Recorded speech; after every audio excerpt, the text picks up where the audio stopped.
The reason why is you'll forgive me if I'm a bit emotional, because standing here today, I am a product of the relationship between Nigeria and the erstwhile USSR that bettered this steel plant that lays moribund. My dad happened to travel to the USSR to further his studies at a time when both countries tried to improve upon the relationships and seek the transfer of technologies. So a number of Nigerians were selected, and my father happened to be one of them in the 70s. So standing here, I'm a direct product of the relationship. In addition to that, I am also the senator representing Ajaokuta local government. And before I got into politics, I strongly advocated and agitated for the federal government to develop the will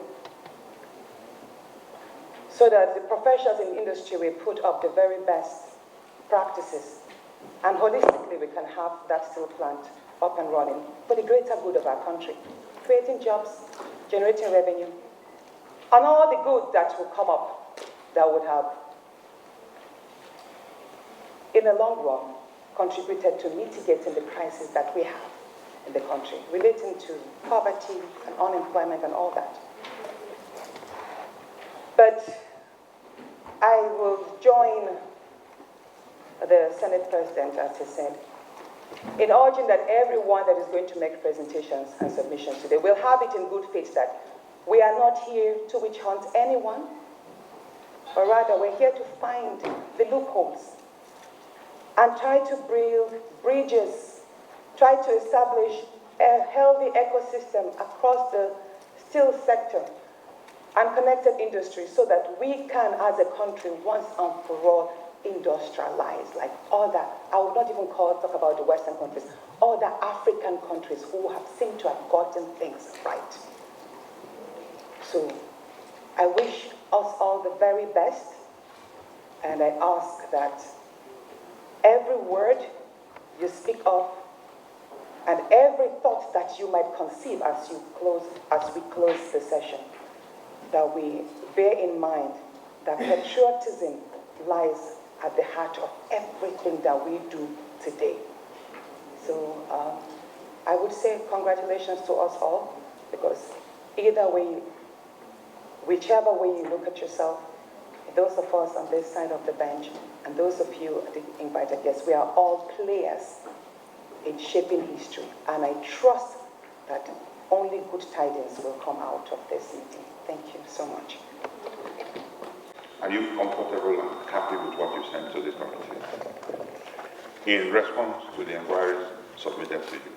With due respect, distinguished Senator, the letter that was sent to us was a bit, it asked us to present a summarized memorandum. It's actually said a summarized and elaborate memorandum, and we couldn't really. Excuse me. So we provided a summarized memorandum. 1 second. This is what you submitted.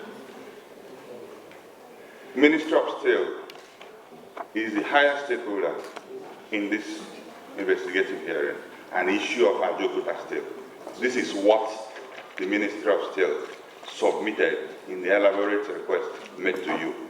It shows that you are not even ready to be open and transparent to this committee. And we are not happy about that. We will write you for that, provide and go back and provide further information. You cannot come to an investigative hearing of Ajaokuta. This shows why Ajaokuta is not working. Because the people saddled with the responsibility to operate the steel sector are not serious. How can you submit 3 documents that are watery and passing bulk? Look at what you submitted to the Senate. This is answered, and it shows clearly. This is the first day of the investigative hearing and the first presentation, and look at what we are getting. It shows you are not transparent. It shows you are not ready for us to do this investigative hearing, and we are not happy about that. Everybody's kids. Nigeria is suffering. Ajaokuta Steel from 1979 has not produced steel, and you gave us 2 pages that are watery. Why? Do you have conscience? Thank you, Mr. Chairman.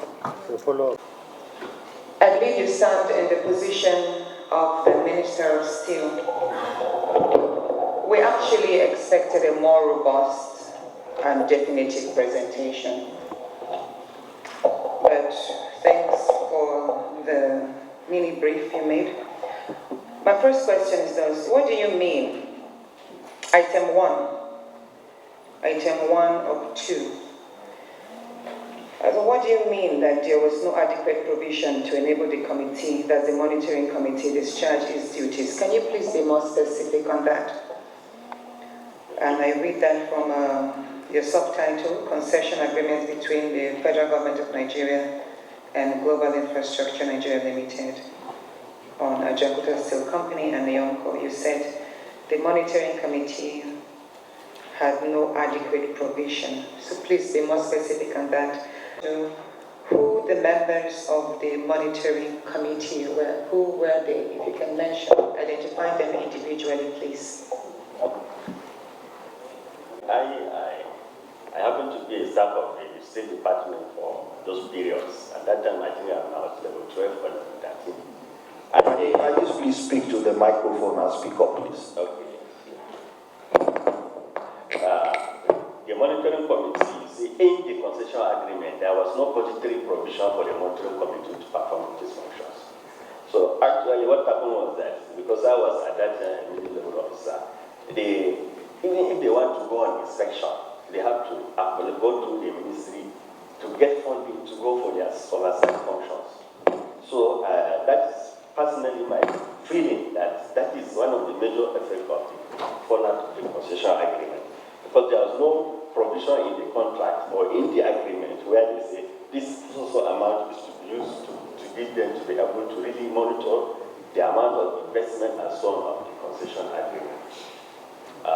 They used to get their money through budget loss from the ministry's budget. I don't know how the budget used to come. So I think, personally or not, I think it affected their performance. Then, but I will give you the member list of the members of the monitoring committee. I will get it from the office and pass it. I'm sorry, on the amount of funds Global Infrastructure imported and expended on the 2 projects. Are you telling us that the monitoring committee needed mobilization funds before they monitored how much Global Infrastructure Nigeria Limited brought into the country? It's properly funded, and I believe you have staff that are smart. So if you can have the names of the monitoring committee within 10 minutes, please. Thank you. The chairman of the monitoring committee is Mr. Philip Umunagwe. The chairman of the monitoring committee is Mr. Philip Umunagwe.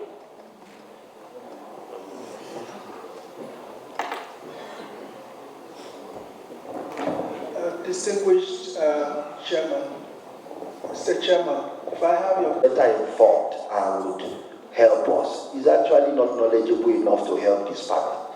That's the admission of your interjection. And I find that to be totally unacceptable. You know, let me, so that we don't delabor it, I will let you speak before I make my own comment. But that's what you just showed this afternoon. The PAMSEC said, Chairman, the PAMSEC said he just resumed office yesterday. I feel sorry for you that you are resuming to face this kind of problem. This is an indication that lots of these problems are waiting for you to handle. I cannot see a situation where somebody is coming to face a Senate public inquiry and will come with 2 pages of such watery summary with the enormous amount of money sunk into Ajaokuta. I don't even know who Global Infrastructure is, whether they are local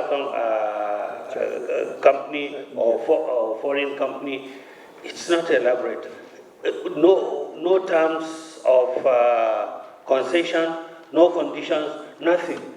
How do you want us to take off? And this is the first presentation. And from the way the man was presenting, it clearly shows that it was written for him to come and read. The chairman reminded him to speak to the paper. He couldn't. He went back to read. So, Chairman, if the ministry is not ready, I would request that you step them down to come back with a more serious document if they want to make a presentation, so that we can move on with other stakeholders who would want to give us information before we face them. Thank you, Mr. Chairman. An elaborated report, right? But you chose the summary. Now let me explain to you what this means. In my hands here is the Inua Magaji report, okay? The larger part here is the detailed elaborated report, and the first 7 pages here is the summary. So I actually worry about your experience, your expertise in becoming the FAMSEC. Otherwise, you should have known that what we requested of you is actually 2 reports. One, the elaborated part, which be as thick as possible, containing all the relevant contractual agreements, everything that concerns, even the profiling of each parties, the termination of the contract, and then you can now attach to that a 3 to 5 page summary. So you, out of whatever thought it wise to submit only the summary while evading the major content that would have enabled us to do our job. Anyway, I'll pass you on to the chairman himself. Thank you, my colleagues. Concise, know which hunting, understand what has happened there. I actually think that is in the best interest of your ministry to lead the charge of ensuring that Ajaokuta works. It's your responsibility more than any other person, because you are the supervising ministry. Am I not correct? Let me tell you the problem I have with this. 2 things. One, with respect to you, I don't think you bothered to even study or understand why you are here. And I say this advisedly. You know why? Because when we sent you, when I say you, I mean the ministry, our letter, we said to you, these are the things we are looking for. Get us these things, and then do a summary of your submissions. We then listed 10 things that you are to speak to. I'm sure you are aware of that, except you didn't bother to even read it when you were coming this morning.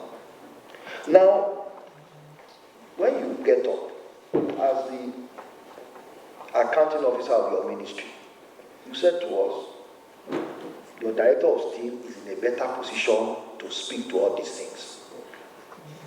And we said to him, let him speak to it. What does he say? You know, because I want us, because tomorrow, you are the ones that will come and say, oh, this any set of paper, and they didn't do anything. Now, look at the thing. I want you to take it page by page, Mr. Pamsek.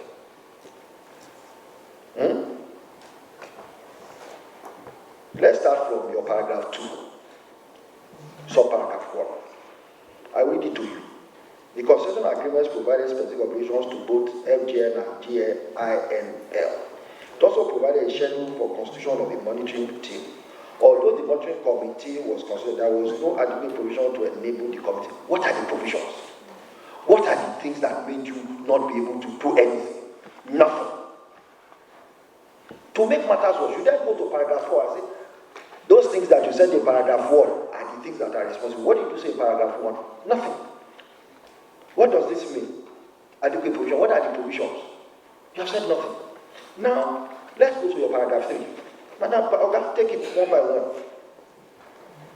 You say the extent of compliance by one GINL in line with terms of the concession agreements.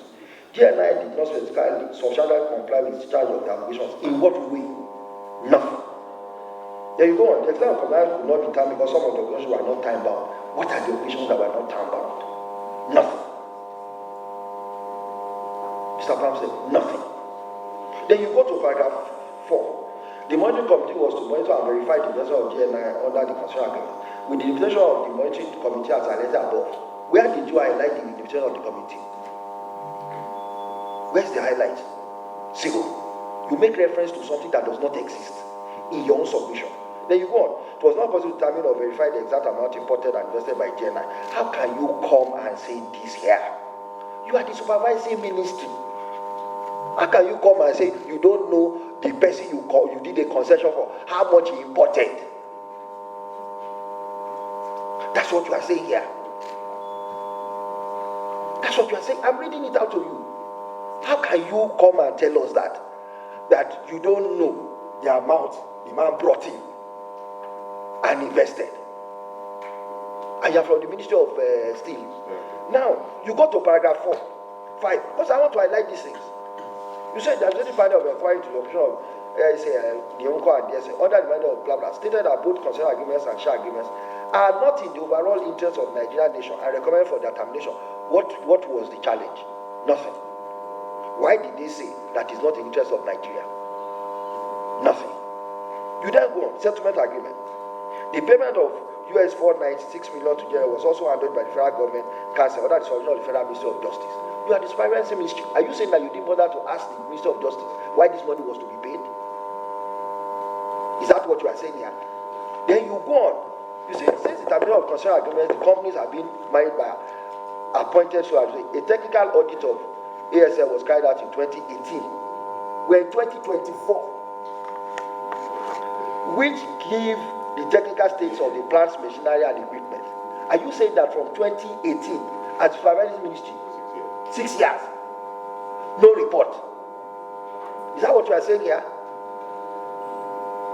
Then you say you want to determine the technical state. How can you determine the technical state of something that you yourself said from 2018 you didn't have any report?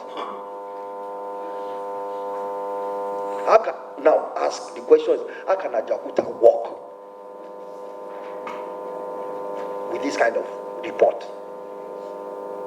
I would believe that your ministry, I repeat, should be in the front of making this thing work. You should be on top of it. You have presented to us something that is not in any way helpful. I would have expected. These are the challenges. This is the way I think.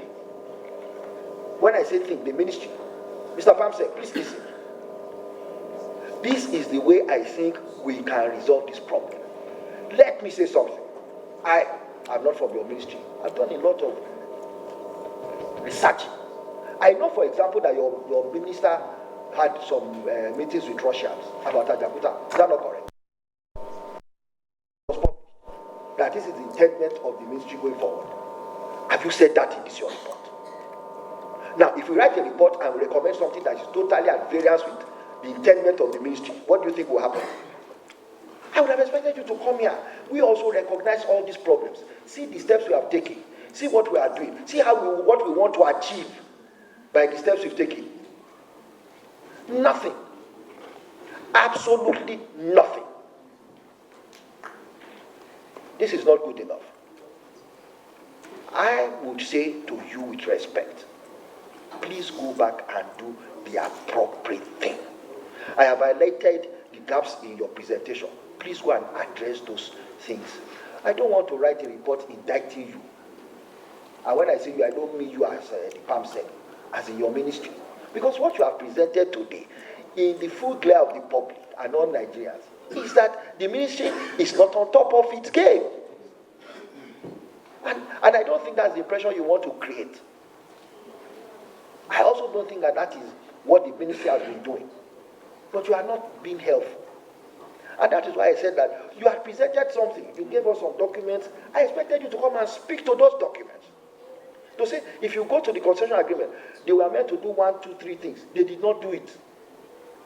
And when you go to, he says, when they don't do it, this is what we should do. That's why we took this step.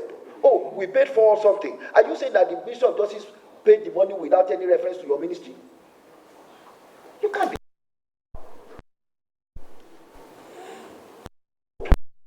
Let's go back and do this. I beg of you. An Indian man with a steel whatever in Kaduna. Is it Kaduna or Kano? Mr. Solar Administrator, am I correct? Correct. He's producing steel in this country. 40 years, you have not been able to do anything. This one is later here. Yeah. What are we talking about? And then you bring this to us now. And I'm sorry, your director of steel will be in charge. Is that not his duty? He doesn't know anything. He can't even speak to the thing that he's coming to present. He reads it again. He can't answer the questions. It's not good enough, please. Appropriate thing. We give you up to Monday to do the appropriate thing.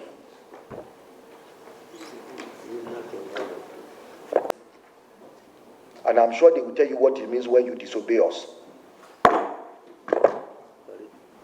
Here, on behalf of my Honorable Minister, Mr. Wale Edun, the Minister for the Economy, the Coordinating Minister, he was coming and there was an urgent call that he received. I was at a workshop. He said no, he respects every committee.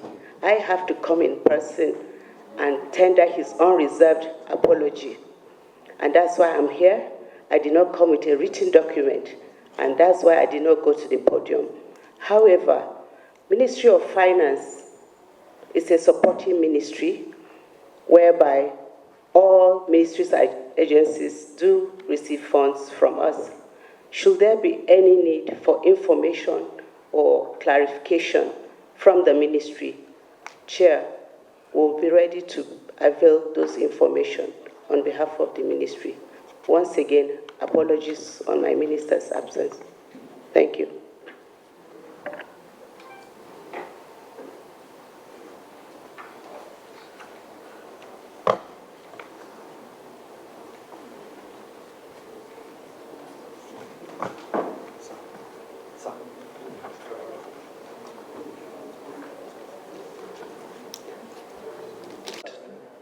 An agreement was reached. Like I said in my speech, a sum of $400 and something million was paid. The Ministry of Justice may have been involved in the arbitral proceedings and the settlement, but they have no powers to pay. So that money must have come as directed by your ministry. We need to know three things. One, the source of funding of that money, where it came from.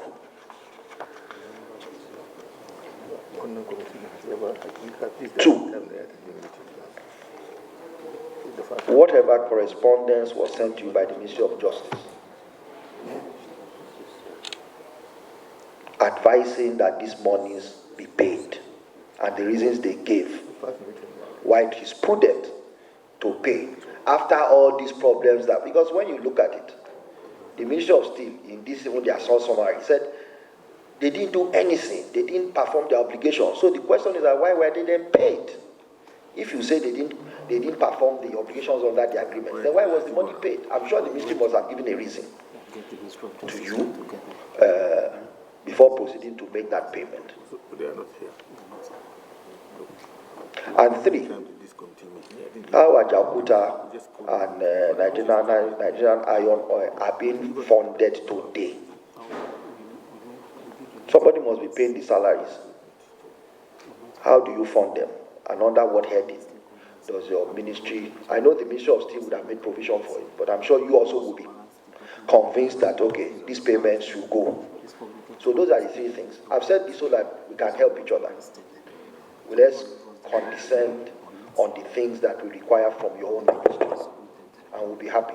But we'd expect that we can have them by Monday.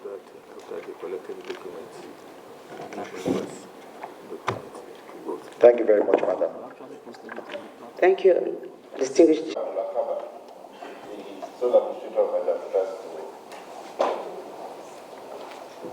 I make a summary presentation on behalf of Ajaokuta, I have submitted the following to this ad hoc committee. A copy of memo to the President by the Minister of Power and Steel on the completion of Ajaokuta at that time. A concession agreement between the federal government and Solgas Energy Limited and Solgas Energy Nigeria Limited. I have submitted the request for dissolution of concession agreement by Seoul Gas Energy Limited. I have also submitted the agreement between the federal government and Seoul Gas Energy Limited for the dissolution of the concession agreement. I have also submitted the concession agreement between the federal government and Global Steel Holding Limited and Global Infrastructure Nigeria Limited. I have also submitted the share sales and purchase agreement between the federal government and Global Steel Holding Limited and Global Infrastructure Limited. I have also submitted copies of the report of the Administrative Panel of Inquiry into the operation of Ajaokuta Steel Company and National Oil, popularly known as N4.2bn report. I have also submitted the privatization of Ajaokuta Steel Company Limited, a move from Minister of Finance as the Chairman of National Council of Privatization. But I want to say that Ajaokuta is a strategic project. A decision on Ajaokuta is taken by the Minister of Steel Development.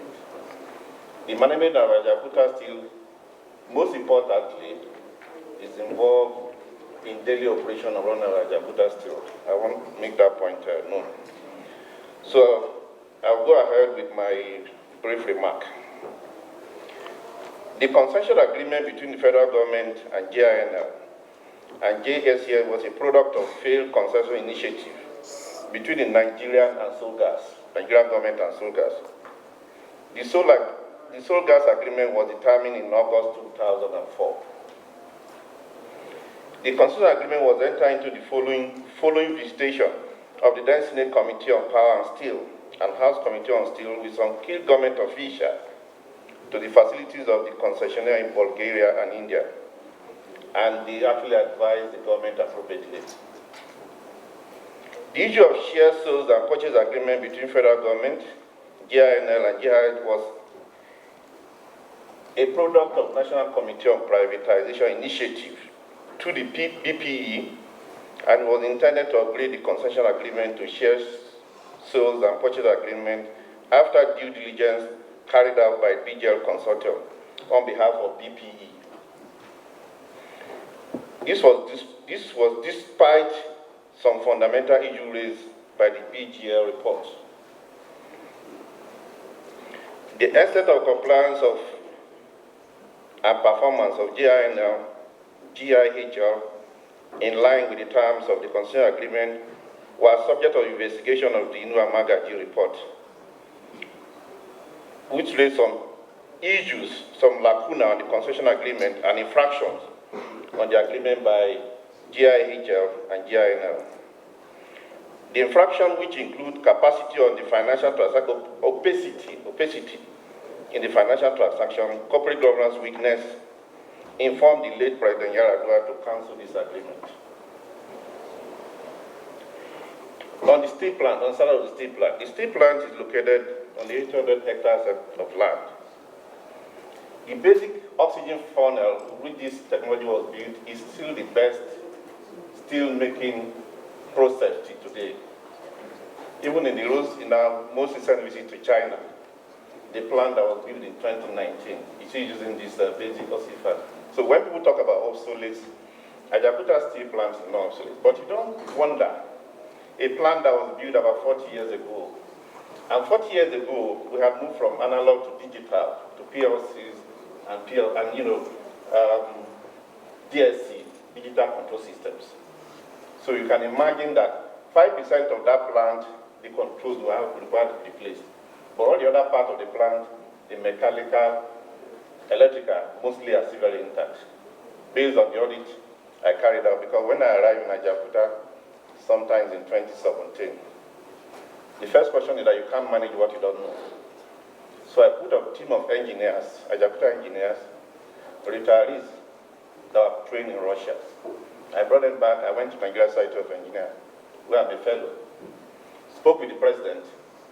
I got some of the specialists on steel to come over to Ajaokuta for a period of 3 months.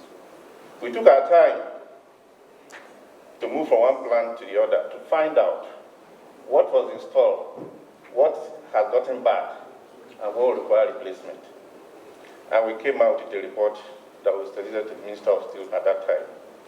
In the overall, the state of the plant is still very, very intact.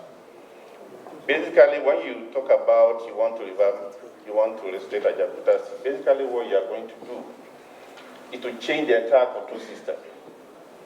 And most of the part of the plant that is exposed to the atmospheres have been destroyed by weather.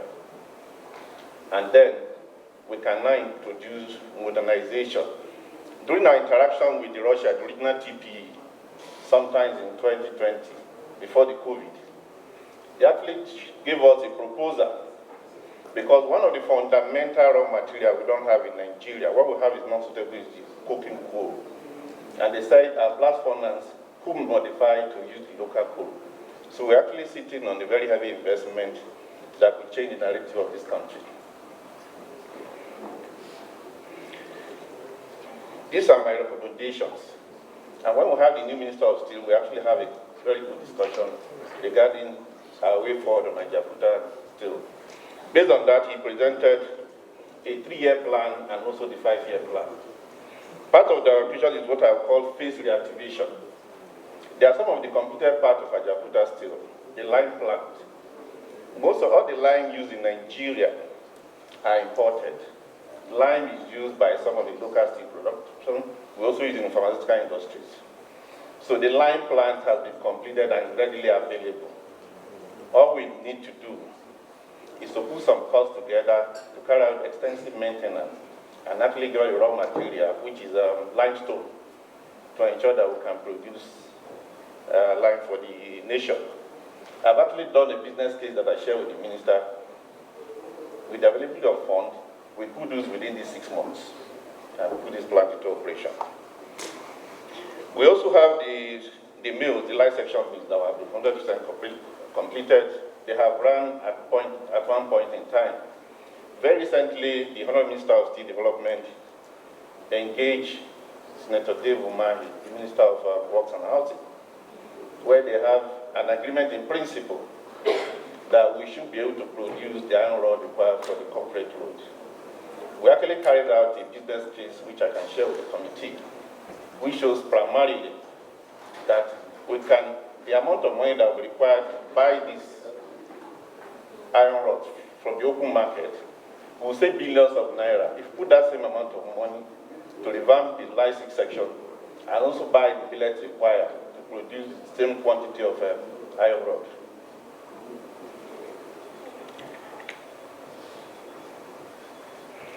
Talking about completion of Ajaokuta Steel, my opinion always, as an engineer, is that the best people that can complete and operationalize the plant are people that made the design. The original builder, the TPE, is always my first option.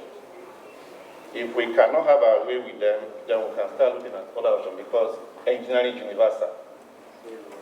All the steel plants in India and also in China have this Russian technology. They are the ones that build those plants. Invariably, they understand this plant because in my last visit to China, the steel plant that was operational was actually having the same system with what we have in Ajaokuta Steel.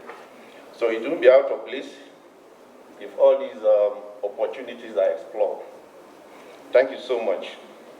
We also have external infrastructure that requires to be sorted out. External infrastructure because heavy materials are required for steel production. We require about 6.2 million tons of raw materials to produce steel at 1.3 million tons capacity in Ajaokuta Steel. So rail lines will be required. Luckily for us, the rail line between Ajaokuta and Itapi and to Warri has been sorted out, so that's available. But also have individual rail network within Ajaokuta about 60 kilometers that will require upgrade. We also need to dredge the river Niger because we're going to move a lot of heavy equipment, and that will be required to ensure that we can also export our material at any point in time when we have sought out our local requirement. I want to thank the Honorable Committee for giving me the opportunity to make this brief presentation. Thank you. Senate Committee on Solid Minerals and Skill Development under Al-Makura at that time, the chairman. With myself, then Senate leader, who led the committee. We were there with you and also went up to Itakpe and also visited some key plants, in the project. Now, the major object, like the chairman has said, and also it was emphasized by the Distinguished Senator Ajaokuta, is that we know a lot of water has passed under the bridge. And we also know the amount of resources, both human and material, that we have spent on this project. In fact, this project is one of the worst testaments of how Nigerians, handle issues of this type, which has given us a bad name, in the international system. During the time when we did the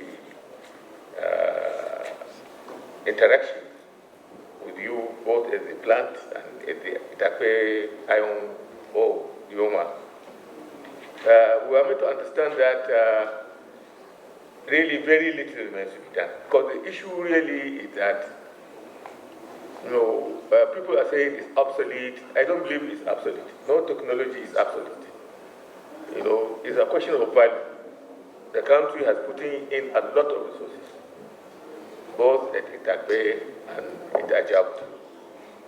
It will be a shame if we are to allow all that investment to go for nothing. And you made us understand, like you have said in paragraph on page 2, paragraph 3, that there are certain investments, certain steps that need to be taken by the government to really get the Ajaokuta project started. And the facilities which are there, including, a University of Metallurgy, which I think is still there, with the buildings and the equipment and everything, although it is now being visited by rats, and rodents. It's a very heart-rending issue. Anybody who wants to should go to Ajaokuta, you will shed tears, to see how responsible some of our officials can be regarding the implementation of very vital public sector projects that could have really revitalized the entire region and the nation. And now here we are. There have been so many investigations, and some of the people involved are long dead. So we have reached a point where, what the chairman said, we are not here to say those who are blamed, those who are to be blamed. The issue is that we want to have, progress and timelines. What does it take? What does it take, both in terms of the requirements and the operation for this project to see the light of the day? What does it take? Let's have both the resource requirements and the timelines. Going back, trying to investigate who is wrong, who is not. Of course, we lost a lot of money. Ministry of Finance, well, they depend on orders. Once the president approves an order, pay these people. We know that we have been ripped off. This nation has been ripped off over this Ajaokuta plant by so many, companies. Particularly when it was taken over by the Indians. But we will be crying out that spilt milk. Mr. Chairman, with all the due respect, after we go through all this, I think what we should ask the Ministry of Steel Development and the Ajaokuta to do is to give us, a whole, going into the past now, it's going to waste much of our time. The issue now is to get that place, that plant out, to get Ajaokuta working. what does it require, both in equipment, finance, and whatever, to get the steel plant working. Let them go and give us that wish list. Then our committee will sit down, take an idea of what really happened. Because everybody, when there was a concession, then there was a privatization, all of these two were handled in a very shabby manner. I would do respect and do reservation to those who are there, either dead or alive. But the issue now is for us to not be beating a dead horse. It's for us, the nation has given so much on that project. We cannot just allow it to go. Therefore, we need the chairman, the ministry, and the Ajaokuta to give us a whole idea. What does it take, to get this plant working? To get to rehabilitate the project and get it out of the way, because I don't want to talk too much, because I have seen a lot there. It is heart-rending if you see what is there and what has been abandoned. There are plants, there in Ajaokuta, that if you want to build any factory anywhere in the world, all you need to do is to get your model there and you just ship the thing to set up factories all over, doing whatever you want. But unfortunately, all these things, have gone already. So please, can you get us a blueprint on what it takes to rehabilitate the project and get it running? We have made so much investment into this, and those investments should not be allowed to go for nothing. Thank you, Mr. Chairman. Thank you, sir. And in 2018, a technical audit, a comprehensive technical audit, by your words, was carried out. Did you submit a copy of that technical audit? Distinguished Senator, to the ministry, and when the Senator Yahya committee visited, we actually handed over a copy to the National Assembly. No, we're asking, did you submit a copy? Because we just checked with the clerk. You did not submit to this committee. No, I didn't. But we can submit a committee. We can submit a copy to the committee within 24 hours. We don't have it. Please, we would like to have that, because it's important we look at the undersigned, those who actually participated, because you mentioned you worked with the Society of Engineers, and also it's important we actually attest to that and verify it, because to the best of some of us here seated, Society of Engineers claim they did not participate in the technical audit, and we would also need to know how much was paid for that technical audit. To a large extent, it was documented that it's about 3 billion naira was budgeted for that, but words have it that about 50 million or so, but that's just speculation. It's very important that we know if we want to verify the authenticity of the technical audit, who were the experts that participated in the conduction of that technical audit. That's one. Secondly, you were silent on the Ajaokuta Kogi Nigeria Limited. You were already a sole administrator when the Kogi State government registered a company. Distinguished Senator, come back again. I didn't get that. Yes, you were already a sole administrator when the Kogi State government registered a company named Ajaokuta Kogi Nigeria Limited, misrepresented itself as the owner of that in furtherance to securing loans and others. What do you have to say with respect to the Ajaokuta Kogi Nigeria Limited as a company or a vehicle to own, operate the national steel plant? And the third question is, do you think the repayment of $496 million to Global Steel Holdings Limited is justified? Thank you, distinguished Senator.